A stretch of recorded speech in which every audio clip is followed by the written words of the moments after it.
Bonjour à tous, bienvenue sur la chaîne de Plancton Curieux. Donc là on est dans la vidéo hebdomadaire de suivi de mon portefeuille que j'ai commencé du coup début février. On va voir ce qui s'est passé.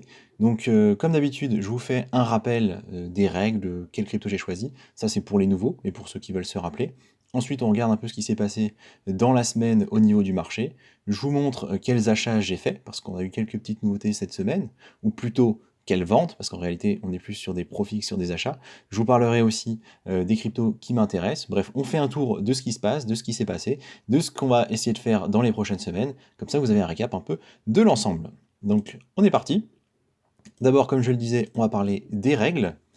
Donc, le but premier, c'est de protéger le capital. Ce qu'on veut, c'est l'argent qu'on investit, très rapidement, faire en sorte qu'il soit safe. Donc, ce qu'on fait, c'est que on construit un portefeuille déjà avec des valeurs qui sont solides, je vous les montre juste après, et on prend des profits. Ça, c'est vraiment la règle numéro un. On prend des profits qu'on va réinvestir plus tard, mais l'idée, c'est vraiment de rapidement récupérer le cash qu'on a fait rentrer.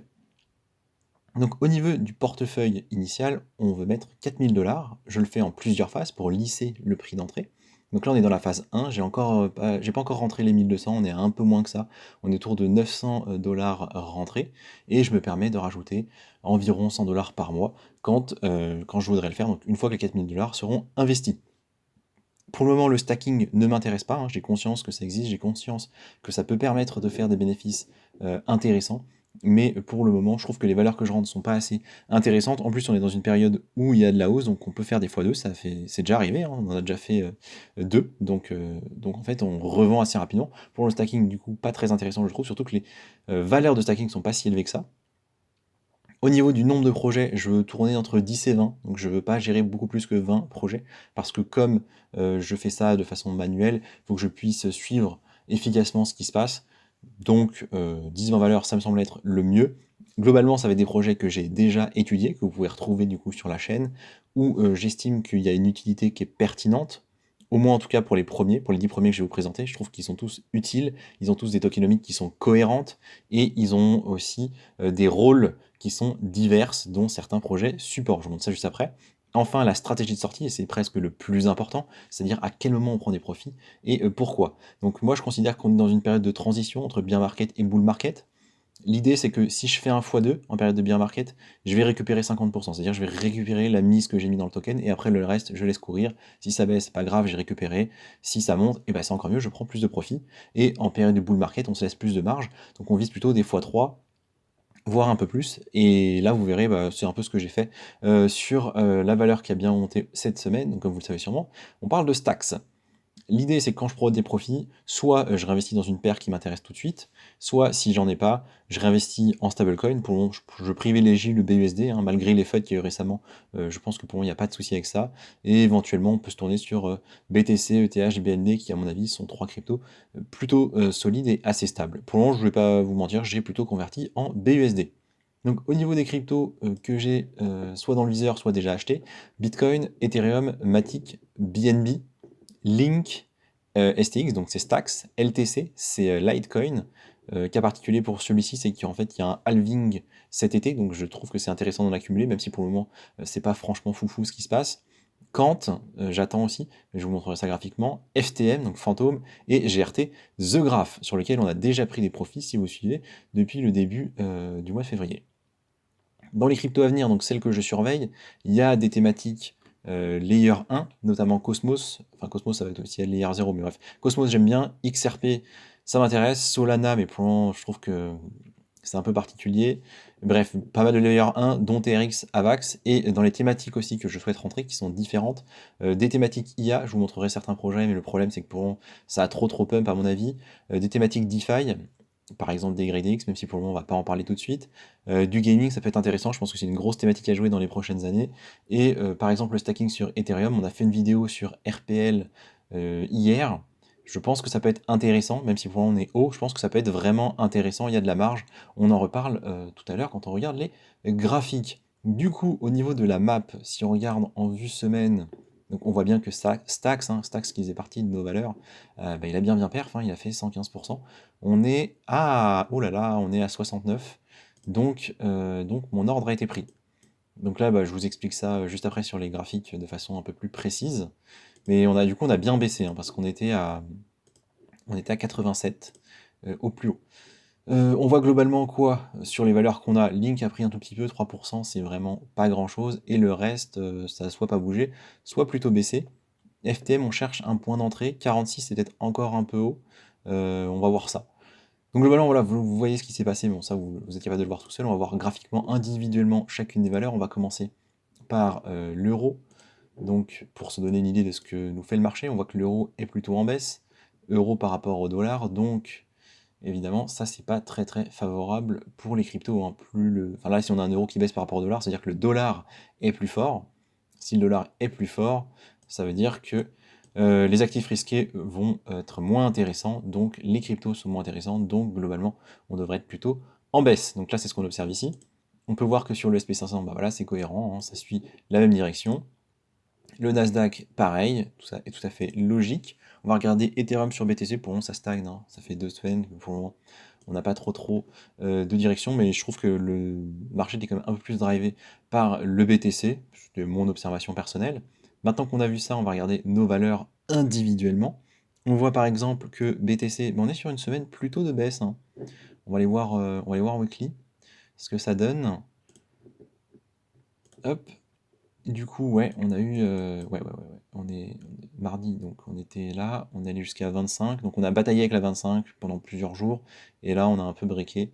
Notamment aujourd'hui, hein, depuis hier aujourd'hui, là on est à 23 000. Donc la question c'est on est où par rapport à la moyenne mobile 20 jours? Parce que vous voyez, c'est un petit repère, la moyenne mobile 20 jours, quand on est en tendance haussière, on aime bien. Enfin, en tout cas, il y a une stratégie qui consiste à acheter dessus. La question c'est est-ce qu'il y a des gens qui ont acheté là? Et bah écoutez, pas suffisamment parce que manifestement, on l'a quand même passé. Alors il faudra voir où on clôture, hein, si on clôture au-dessus, pas de souci.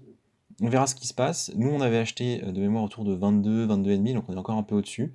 On attend que ça replie pour racheter. Tant qu'on passe pas en dessous des 22 000, je pense même tant qu'on passe pas en dessous là des valeurs ici, 21 500, pas trop d'inquiétude au niveau de la tendance globale. Ethereum, on va repasser, bon, c'est à peu près la même chose, donc on n'a pas forcément besoin de repasser en vue weekly. On suit, hein, on suit globalement ce que fait le Bitcoin. On a bataillé nous avec les 1700, 1720 pour rebaisser. Donc là, on est à 1500. Donc moi, c'est déjà en dessous, hein, du cours d'acquisition que j'ai eu. Moi, j'étais à 1650, je crois. BNB, on est retourné à 300. Donc pour rappel, BNB, on est rentré à 200, 290. Et bah, du coup, c'était il y a presque 2 semaines déjà, 10 jours.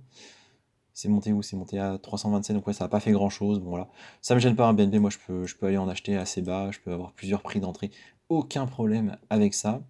Matic, Matic cette semaine, plutôt en baisse, et ça c'est bien. Je vous avais dit, hein, la semaine dernière, je trouvais que le cours était haut, parce que moi je cherche à rentrer dessus, j'en ai pas encore accumulé. J'ai un ordre qui est tout prêt, hein, qui est déjà lancé à 1 $ tout rond. Donc s'il retombe dessus, même si c'est très bref, je serai dessus. J'attends des périodes de rachat là. J'attends de voir aussi ce que va faire le Bitcoin. On va voir certainement ce week-end et début de semaine prochaine. Peut être intéressant de racheter déjà autour de 1,20 là sur la moyenne mobile. C'est la 50 jours. Ça peut être intéressant parce que Matic il est quand même assez solide. Il n'a pas très envie de break. Donc peut-être pas trop en attente de lui. Il va peut-être pas trop baisser. On va quand même regarder parce que je me rappelle qu'en weekly la semaine dernière on était un peu en surachat. Oui, ah ouais, ça a un peu baissé du coup, mais pas énormément. On est encore à 60, on est encore haut. Clairement, je pense qu'on peut attendre une baisse un peu plus forte sur Matic. Personnellement, ouais, l'idéal, hein, c'est 1 $. Mais peut-être que je commencerai à rentrer un peu devant. Peut-être sur les bas de bougie ici, hein, 1,13, 1,14. Ça peut être quelque chose à suivre. On en reparlera peut-être. Link, il ne fait strictement rien. On a vraiment eu l'impression qu'il allait pump. Là, il nous avait fait une belle hausse ici, là, vous voyez. Et en fait, non. En fait, on est toujours dans cette espèce de range là, entre 5,5 et 8. On est là-dedans depuis longtemps, et je crois que ça continue. C'est pas grave, si on redescend sur autour des 5, ça me va très bien, j'achète. Et on attend. Link, je crois que c'est un de ceux qui a la tokenomique la moins bonne, dans le sens où il y a encore pas mal de tokens à émettre, mais je trouve le projet très très très très bon. Donc je suis prêt à attendre très longtemps sur ce projet-là, pas de problème. Stax. Donc Stax, c'est notre gagnant de la semaine, hein, c'est celui sur lequel on a pris des profits. Pour rappel, Stax, on était rentré par ici, on est rentré à 0,27 tout rond. Et du coup, je vous avais dit la semaine dernière, donc c'était vendredi dernier, donc on était par là, Je vous avais dit, si ça passe, si ça va jusque là-haut, ça commençait un peu à frétiller, si ça va à 50, je réfléchis à vendre. Je vous ai fait une vidéo il y a quelques jours pour vous dire justement que je m'apprêtais à vendre, donc on était déjà au-dessus de mon x2, parce que moi mon x2 je suis à 0,27, donc 54. 0,54, je vous ai dit, bon, on était déjà au-dessus, je vous ai dit, voilà, je mets un ordre de vente à 0,54. C'est ce que j'ai fait. Et en fait, il s'avère qu'il allait encore plus haut. Du coup, j'étais en x3 à un moment, hein, au niveau moi, mon x3, c'était 0,81. Vous voyez, c'était ici. Et je me suis dit, bon, bah, si le prix stabilise au-dessus, je mets un ordre à 0,81. Comme ça, je profite de la hausse si ça continue. Malheureusement, ça n'a pas continué. Et du coup, ce que j'ai fait, c'était hier, parce que hier, il a commencé à baisser. On va aller voir ça. On va se mettre en 4 heures.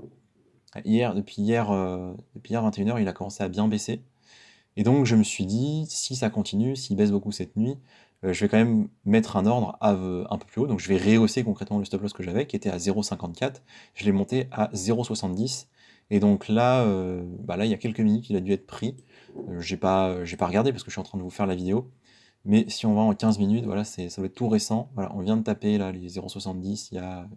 Voilà, peut-être à 17 h du coup. Peut-être qu'il a été pris à 17 h. Ah non. Bref, peu importe, voilà, vous avez l'idée, mon stop loss a dû être pris il y a quelques minutes. Du coup, j'ai récupéré 100 $, si je vous dis pas de bêtises, j'irai vérifier.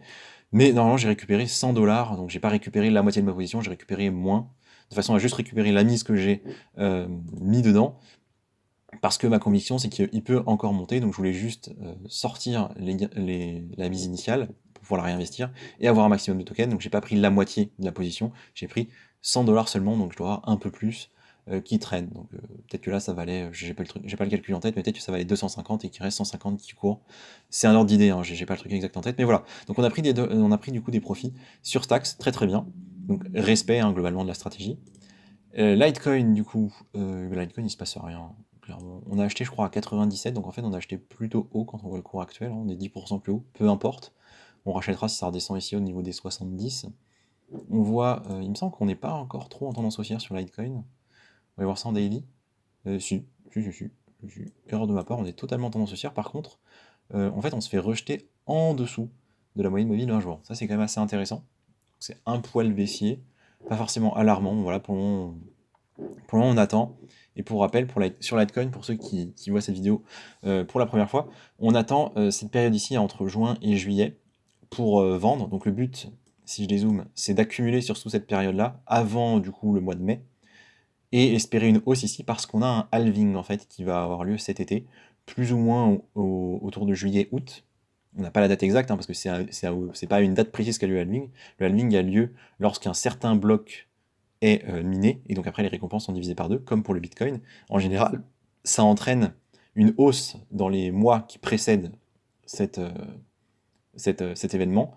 On a vu sur les précédents cycles qu'en fait on a une hausse, en général entre maintenant, février, et 2 mois à peu près avant le halving, puis une espèce de sell the news où les gens vendent. Là, après le halving, les gens revendent, et puis après ça repart. Donc l'idée, ça va être d'essayer de vendre dans cette zone-là, là où je vais tracer la ligne rouge, et revendre, enfin et racheter du coup plus bas quand ça baissera. Si ça suit le pattern habituel, en tout cas c'est ça qu'on essaye de jouer. Pour le moment c'est vraiment pas incroyable, on a acheté à 97 et c'est redescendu à 90, bon très bien, si ça va plus bas je rachète hein, comme je vous ai dit. Moi ce que je vise c'est là l'objectif à 3 mois à peu près. Quand j'aime bien cette valeur, mais pour le moment c'est trop cher. Au début je voulais du Kant à 125, mais je suis même prêt à aller attendre un peu plus. J'en veux bien en dessous de cette bougie là, je pense, autour de 116. L'idéal serait autour de 100 $, hein, parce qu'il y a cette espèce de gros range entre 100 et 200 du coup. On voit, il est rentré dedans ici. Je vais mettre ça, hop. Il est rentré dedans là, du coup c'était en 2021, décembre 2021. Et il a baissé, alors il est encore plus bas, hein, il allait jusqu'à 60, il est remonté, et là on range encore, donc voilà. L'idée serait d'essayer d'acheter sur la boîte bleue, ici, autour des 100 $, et de revendre sur les 200, c'est à peu près ça le plan. Donc pour le moment, on attend. FTM, on attend aussi, donc on a eu un beau repli, je crois que le repli date quasiment d'aujourd'hui, hein. Je crois que c'est aujourd'hui qu'il a vraiment, ouais, aujourd'hui il a bien baissé. Je pense qu'on peut encore attendre, j'ai un ordre ouvert à 35, 37, juste en dessous de ma boîte verte. On n'y est pas, mais sur une belle baisse, on peut y aller. C'est quand même un token qui a bien pump depuis novembre. Pour rappel, on était à 0,21 et on est allé à 0,65, donc on a fait un x3. Donc ce serait pas idiot d'avoir une baisse. On voit double top ici, en daily, bon, on verra ce qui se passe. Personnellement, j'attends là-dedans, pas pressé. GRT, donc The Graph, on a pris des profits aussi, hein, je vous l'ai dit, c'était il y a 2 semaines, je crois. Donc nous, on était rentré à 85 et on a pris sur un x2 et on a laissé courir le reste pour lancer en baisse, pas de problème. Faudra voir où on rachète, sûrement pas avant ici, un 0,12 je pense, dans cette zone-là. Donc là maintenant on va parler des valeurs qu'on n'a pas encore mais qu'on surveille. Donc il y a Illuvium notamment, Illuvium dans le gaming. Alors je crois qu'ils ont annoncé que leur jeu sortirait un peu plus tard que prévu. Donc potentiellement on va baisser. Vous voyez, on a cette espèce de double top aussi. On attend cette zone là, les 59, 60 pour commencer à rentrer. Filecoin, ça avait très bien perf, c'est en train de baisser. C'est quelque chose que je surveillais, j'étais rentré un peu dedans, mais pas dans le cadre du portefeuille. Donc bon, pas grand chose à dire, on attend. Ça va finir par rebaisser. Peut-être jusqu'ici, ce serait l'idéal pour rentrer dedans. Atom, ça n'a pas trop bougé, un peu en baisse. Là aussi, on attend. Atom, j'aime bien, j'attends pour rentrer dedans. Casper, pareil, je vous avais dit, j'attends les 31. Donc voilà, pour le moment, c'est pas très. Il se passe pas grand chose en fait dessus. Très très bien monté il y a un mois, et puis voilà, et puis on attend. Là, on rentre sur les valeurs IA. Alors là, c'est des valeurs un peu plus risquées, notamment parce que c'est des plus petites capitalisations et parce qu'on a étudié sur la chaîne, vous pouvez aller voir les vidéos, c'est des valeurs sur lesquelles quelques acteurs ont beaucoup de tokens, notamment Binance et notamment les fondations. Donc c'est vrai pour, je crois, les 3 prochains tokens dont je vous parle. Donc moi j'attends vraiment un retour sur des zones très basses, hein. Je voudrais pas rentrer avant d'être vraiment là, sur peut-être des 0,21. Parce que oui, ça peut aller très haut, mais comme c'est des courbes manipulables, ça peut très très vite redescendre. Donc attention, pareil pour Fetch. C'est des bons projets, hein, globalement, en tout cas pertinents à mon sens. Mais là, on est vraiment trop haut. On est vraiment très très haut. Alors ça veut pas dire que c'est n'importe quoi d'investir, hein. Potentiellement ça peut continuer. Mais moi, je prendrais pas ce risque-là dans la stratégie que j'ai actuellement. C'est pas ça que je veux faire. AGX, on va être un peu sur le même scénario. Ça vient très très bas en plus. Donc personnellement, j'attends. J'attends, si je dis pas de bêtises, AGX, c'est vraiment celui qui pump énormément et qui rebaisse après. Donc là, j'attends la baisse. Et voilà, 3 valeurs IA du coup que je surveille. Il y en a d'autres à regarder, hein. Je vous ferai sûrement des vidéos prochainement parce qu'il y a plein de choses dessus. Plein de projets qui peuvent être intéressants. Magic, du coup, qu'on avait étudié la semaine dernière, et je vous disais, j'attends aussi pour rentrer. J'avais trouvé ça intéressant. C'est une vidéo, c'est un projet une vidéo que j'ai fait suite à un projet qu'on m'avait proposé en commentaire, très intéressant. Donc, n'hésitez pas toujours à proposer vos projets. Je ferai d'ailleurs un nouveau format bientôt où je traiterai de projets qui peuvent pas faire l'objet de vidéos complètes, soit parce qu'il n'y a pas assez d'éléments, soit parce que ça correspond pas à ce que je veux faire, mais que j'étudie quand même. Et donc, je vous ferai ça rapidement, sûrement dans le week-end. Vous aurez une vidéo qui sort sur les projets que vous m'avez proposés la semaine dernière, hein, pour ceux qui se posent la question. Non, je vous ai pas oublié. Et oui, il y aura une vidéo prochainement. Et enfin, du coup, RPL. RPL, c'est une méthode de stacking liquide sur Ethereum, un projet qui est récent et qui, à mon sens, est très intéressant. Sur Repli, ça peut être vraiment pertinent d'en avoir parce que le token sert en fait à construire des nœuds. Donc l'idée, c'est que sur Ethereum, il faut 32 tokens pour stacker. Eux, ils proposent d'en avoir 16, donc 2 fois moins, et on peut déléguer. Enfin, ceux qui ont besoin du token RPL, c'est essentiellement ceux qui créent des nœuds pour valider, et ils visent 4. Donc 4 ETH, c'est quand même accessible pour beaucoup de gens, et donc ce sera pertinent à ce moment-là, et donc je pense que beaucoup de gens voudront du token quand ils arriveront à ce stade-là. Donc moi, à titre personnel, je compte en acquérir, mais j'attends un retour au moins ici, au niveau des 39. Enfin, à noter que là, pour le coup, en daily, on est sur la moyenne mobile 20 jours, donc à voir si ça tient, on regardera, on va surveiller. Ça peut être intéressant, mais je vous avais dit, je crois en semaine, ouais, en vue semaine, on est sur un RSI encore beaucoup trop élevé, on est en surachat, donc faut pas se presser, à mon avis. Donc voilà, on a fait le tour globalement des projets que j'ai là sous les yeux. Pour la semaine prochaine, j'en mettrai d'autres certainement dans la liste, parce que il y a beaucoup de choses à regarder, et si on est, comme on peut le voir maintenant, dans une petite période de retournement, ça veut dire que c'est aussi une bonne idée de commencer à chercher des projets sur lesquels investir. Donc là, vous voyez, on est sur une belle zut, ce n'est pas grave.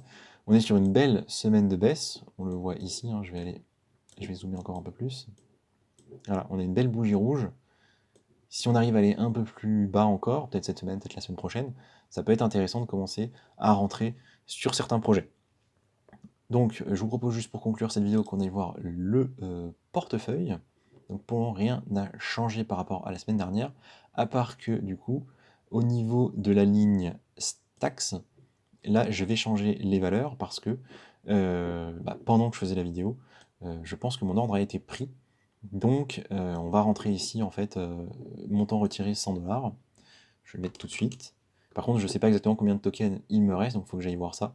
Donc je changerai tout ça de façon calme tout à l'heure, et je vous montrerai ça dans la prochaine vidéo. Donc pour rappel, aujourd'hui, cette semaine, on n'a pas acheté de nouvelles cryptos, par contre, on a pris des bénéfices sur Stacks, et la semaine dernière ou la semaine avant, on avait pris sur GRT. Donc voilà, vous avez le point sur l'évolution de ce portefeuille. Je vous dis merci de m'avoir écouté, et à la prochaine.